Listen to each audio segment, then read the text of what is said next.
sagantaa BBC Afaan Oromoo.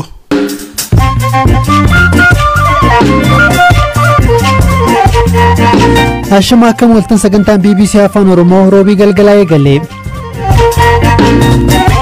Hoogganaan UN fi pirezidantiin Keeniyaa Itoophiyaatti dubbii ammeessuun akka dhaabatu waamicha dhiyeessan. Qorannoo Komishinii Mirga Namoomaa ajjeechaa miseensota gadaa Karrayyuu irratti taasise. Ajjechaan sun eenyuun raawwatame kan jedhu kontroversiyaal ture jechaadha. Itti kan mirkaneessine qaamolee nageenyaatiin ta'uu isaati jechaadha sanarra ka'uudha. Waa'ee dubartii Finfinneetti saanitaayizariin ajjeefamte hidhattoonni waboo marii biyyaalessaa irratti hirmaachuuf haal duree kaa'u. Inni hirmaannus garuu karaa tokkoon immoo mariin dhugaas gaggeeffamuu danda'u. Kan dhugumaa biyya kana nagaa buusee steekholdarii hunda walitti fidee marii dhugaa kan Taphataan Itoophiyaa Liigii Afrikaa Kibbaaf mallatteessuu fi kaanis jiru ammayyuu taana isiniif dhiyeessa. Godina Shawaa Bahaa aanaa Fantaalleetti ajjeechaa miseensota gadaa baatii Sadaasa darbee raawwateef qorannoon Komishinii Mirgoota Namoomaa Itoophiyaa humnoota mootummaa himate. Ajjeechaa kanaan abbaa gadaa Karrayyuu dabalatee miseensonni jila gadaa michillee 14 jila irra turan fudhatamanii murtii seeraa malee ajjeefamaniiru. Mootummaan yeroo ibsa baaseen hidhattoota ABO shaneettiin jedhuun ajjeefamuu isaanii hime. Ibsa komishinii booda garuu waan dubbate hin qabu. Qorannoon komishinichaa arrabee ajjeechaa miseensota gadaa dura aanichumatti miseensonni poolisii Oromiyaa ajajoota dabalatee 11 ta'an qaamolee hidhataniin ajjeefamuu himeera. Komishinichi mootummaan qorannoo yakkaa taasisuun itti gaafatamni akka jiraatu gaafateera. Dhimma kanarratti qondaala komishinichaa obbo Imaad Abdul Fattaa dubbiseera. Haalli ajjechaa miseensota gadaa Karrayyuu ajjechaa murtii mana murtiitiin alatti raawwatan yookiin afaan Ingiliffaatiin judicial killing kan jennuun kanadha jennetu kan konkuluud goonan jechaadha. Namootni ajjechaa san keessatti qajeeloodhaan ajjechaa san raawwatuudhaan fi indirectly ammoo ajjechaa san ajajuudhaan akka raawwatamu ajajuudhaan hirmaatan eenyu kan jedhe kan jedhu qoratee adda baasuudhaan itti gaafatamu mirkaneessuun gahee mootummaa ta'a sun qorannoo yakkaati kan ta'u jechaadha. Akkuma qorannoo mirga namoomaatitti nuti kan mirkaneessine sadarkaa high level ta'e irratti ajjechaan sun eenyuun raawwatame kan jedhu kontroversiyaal ture jechaadha. Itti kan mirkaneessine qaamolee nageenyaatiin ta'uu isaati jechaadha sanarra ka'uudha. Ajjechaa sanaaf garuu sababni maal ture? Riipoortii irraa wanti hubanni jira, baakgiraawundi wanti sanii wantoonni ta'an jira achirratti bal'inaan ibsamee jira garuu wanti akka seeraatti itti walii galamu maalidha? Namni tokko erga to'annoo jala oole booda eegumsi barbaachisaan godhamuufii qaba. Mana murtiitiin ajaja mana murtiitiin alatti ajjeefamus ta'ee miidhaan qaamaa biroo irra gahuu hin qabu kan jedhudha ittiin namoonni kan walii galchuu danda'u. Tarii ajjechaan abbootii gadaa ajjechaa poolisoota wal qabataa isa jedhudha ture gaaffiin koo. Egaa nutis ajjechaa abbootii gadaa kana qorachuutti osoo hin seenin dura wantoota sanii fi dhiyootti taateewwan naannoo sanitti raawwataman ilaaluudhaaf kan yaalle. Akkuma achirratti lafa kaa'uuf yaalle guyyaa tokko dursee naannoo sanitti aanaa san keessatti poolisoota Oromiyaa hojii nageenya kabachiisuu irratti turan irratti haleellaa qaamoleen beekamneen qaamolee hidhatanii socho'an raawwateen lubbuun poolisootaa dhabeera, poolisota hedduu miidhaan qaamaa gaheera, qabeenyi manca'ee jira jechaadha.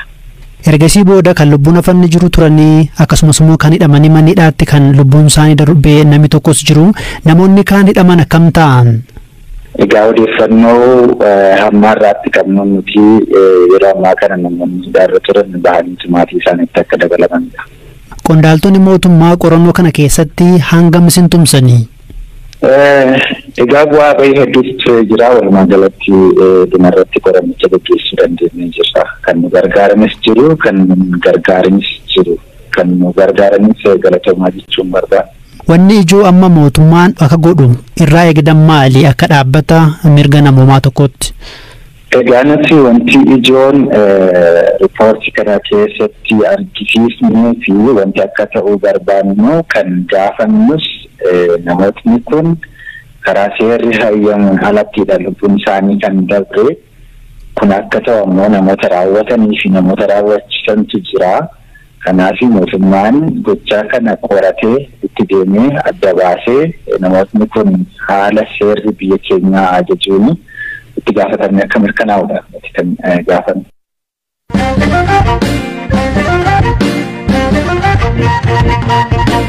Taphataan dhihoo waancaa Afrikaa garee kubbaa miilaa Itoophiyaaf taphate Abubakar Naasir kilabii Afrikaa kibbaaf taphachuuf waliigaltee raga'uu kilabiin isaa bu'uun Itoophiyaa hime. Kilabiin Mamelodi Sundowns jedhamuu fi inni nama mallatteesseef yeroo ammaa liigii kubbaa miilaa Afrikaa kibbaa dursaa jira. Afrikaa kibbaattis kilaba maqaa guddaa qabuu fi milkaa'edhas. Taphataan kun kilaba kana seenuun maal akeeka? Gaazexeessaa ispoortii Fireew Asraat. Officially ክለቡ ከአፍሪካ ዋንጫ መልስ ወደ አፍሪካ እንደተጓዘ ኦፊሻል ዋንጫ አፍሪካ ቦደ ያሊ ጎቹዳፍ አቡበከር ገራ አፍሪካ ኪባ ከይመለ ክለብች ይፈት ቤክሴ ቱሬ ጉያ ከሌሳሞ ቆንዳልቶኒ ክለብቻ አቡበከር ቡን ኢትዮጵያ ፊ ማማላ ሰንዳውንስ ወሊ ገልቴ ረገው ሳኒ ብሰኔሩ ተበታ ጎምሰ ቀቡዳ ኦፊስ ቢየሳስ ገርጋሩ ደንዳ ሊግን ኢትዮጵያ ቴሌቪዥንን ኤርገ ደርቡ ኤገሌ ሙጂብ ቃሲም ቦደ ተበታ ብራ ክለቢ አላፍ መለቴ ሰደም ከለትን ዴስቲቪ darbuun isaa ga'umsa isaanii kilaboota akkasumas namoota biroof akka agarsiisan isaan gargaareera. Taphattoonni lamaanuu waggaa darbe liigii Itoophiyaa irratti galchee hedduu galchuudhaan tokkoffaa fi lammaffaa ta'uun xumurani. Abubakar Naasir kilabii alaaf mallatteessuun isaa warri biyya keessa jiranis cimsanii yoo dalagan egeree isaanii tolchuudhaaf carraa gaariitu jira kan jedhu akeeka.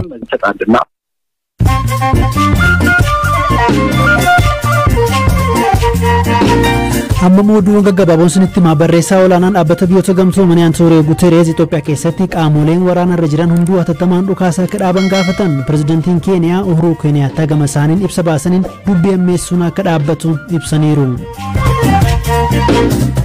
Ameerikaan muddama Raashiyaa fi Yuukireen gidduutti hammaate hordofee loltoota 3,000 gara Awuroopaatti erguu fi pirezidantiin US Joe Biden torban kana keessa loltoota dabalataa gara baha Awuroopaatti erguuf murteessuu qondaaltonni White House himaniiru. Riippaabilika Dimokiraataa Koongootti shiboon elektirikii gabaa Kinshaasaa keessatti citee bu'ee lubbuu namoota 26 galaafate. Shiboon annisaa guddaa dabarsuu kun bo'oo lolaa gabaa magaalaa guddoo biyyattii Kinshaasaatti dhiyoo jirtu keessa citee bu'e.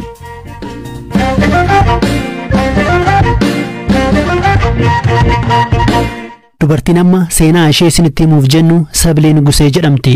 Yeroo ammaa lubbuun hin jirtu. Hojjettuu baankii kan taate Sabileen xumura baatee muddee magaalaa Finfinneetti qaraan waraanamtee saanitaayizariin itti nammee gubattee du'uutu himame. Badii kanaafis hiriyaa ishee waliin jiraatutu shakkame. Obboleessi ishee Yaaqoob jedhamu akkaataa isheen duute akkanaan BBC'tti hime. Sanbata duraa naannoo sa'aatii 9:10 gidduutti miidhaan kun kan irra qaqqabe. Jaalalleen ishee dhiisifatee halkan balbala naaf banee jechuun wal dhabbiin gidduu isaaniitti eegalame. Sanattaansee furtuun fuula ishee rukutuun achi booda waan qara qabuun rukute. Sanattaansee saanitaayizariitti firfirsee gube. Dhimma kana lubbuun ishee darbuun dura hospitaala guyyoota muraasaaf wayita turtetti miseensota maatii keessa 3tti waan ture himteetti. Guyyoota gara jalqabaa muraasatti of beekti turte. Hiriyaa miidhaa irraan ga'e waliin mana tokko jiraachuu erga eegalanii ji'a 2 fi guyyaa 15 booda miidhaan kun ishee irra qaqqabe.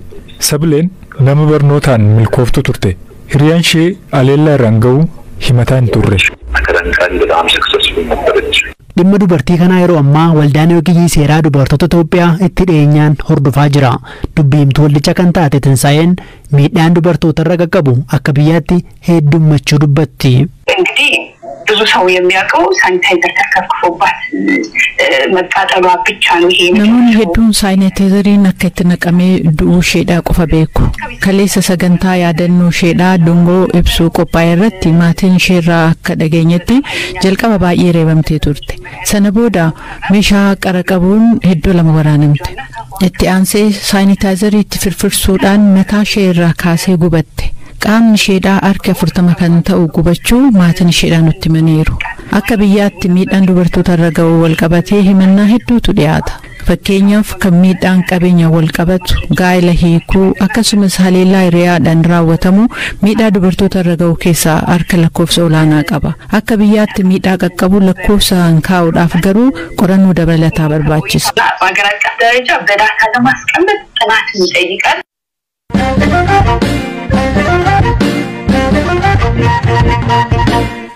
Hidhattoonni gama lixaa fi kibba Oromiyaa mootummaa lolaa jiran marii biyyaalessaa qophaa'aa jiru irratti hirmaachuuf haalduree kaa'uu isaan ibsan. Gareen waraana bilisummaa Oromoo mootummaan abbaa washeen jedhee waamu haalduree kaa'uu kan ibse osoo mootummaan marii irratti isaan hin affeerini.